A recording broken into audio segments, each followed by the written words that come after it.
School തുറക്കാൻ ദിവസങ്ങൾ മാത്രം ശേഷിക്കെ പാലക്കാട് DE ഓഫീസിലെ ഫ്യൂസ് ഊരി KSEB 24,016 രൂപ കുടിശ്ശികയായ പശ്ചാത്തലത്തിലാണ് കണക്ഷൻ വിച്ഛേദിച്ചത്. കഴിഞ്ഞ ഏപ്രിലും കുടിശ്ശികയുടെ പേരിൽ DE ഓഫീസിലെ ഫ്യൂസ് ഊരിയിരുന്നു. ഫണ്ട് ലഭ്യമാക്കാൻ വിദ്യാഭ്യാസ വകുപ്പിനെ വിവരം അറിയിച്ചതായി DE ഓഫീസ് അറിയിച്ചു. സുധീഷ് ഗോപാൽ ചേരുന്നുണ്ട്. സുധീഷ്, എന്താണ് ഏറ്റവും പുതിയ വിവരങ്ങൾ?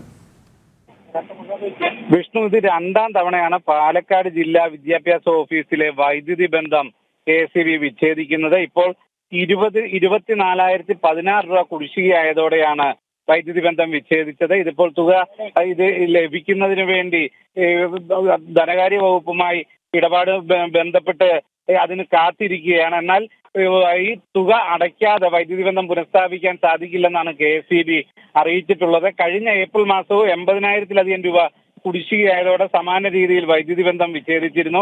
ഇപ്പോൾ ഇത് അതാത് മാസം തന്നെ വൈദ്യുതി ബില്ല് അടയ്ക്കണം എന്ന ഒരു നിയമം വന്നപ്പോൾ പലപ്പോഴും ഈ സാമ്പത്തികം അനുവദിക്കുന്നതിൽ ധനകാര്യ വകുപ്പ് വീഴ്ച വരുത്തുകയും ഇല്ലെങ്കിൽ അത്തരം ഇടപാടുകൾ പരസ്പരം ഇതുമായി ബന്ധപ്പെട്ട കത്തിടപാടുകളിലും കണക്ക് നൽകുന്നതിലും മറ്റും കാലതാമസം ഉണ്ടാവുന്നതുമാണ് ഇങ്ങനെ ഒരു വീഴ്ച ഉണ്ടാവാൻ കാരണം. ഇപ്പോഴെന്തായാലും ബില്ലടയ്ക്കാത്തതിനാൽ KSEB വൈദ്യുതി ബന്ധം വിച്ഛേദിച്ചിരിക്കുകയാണ്. ഇനി പണം കിട്ടി അടച്ചാൽ മാത്രമേ വൈദ്യുതി ബന്ധം പുനഃസ്ഥാപിക്കാൻ സാധിക്കുകയുള്ളൂ. ഇനി സ്കൂൾ തുറക്കാനും ഏതാനും ദിവസം മാത്രം ഉള്ളൂ എന്നിരിക്കെയാണ് ഇത്തരമൊരു സംഭവം ഉണ്ടായിരിക്കുന്നത്. വിഷ്ണു, വ്യക്തമാണ്. സുധീഷ് ഗോപാലാണ് വിവരങ്ങൾ നൽകിയത്.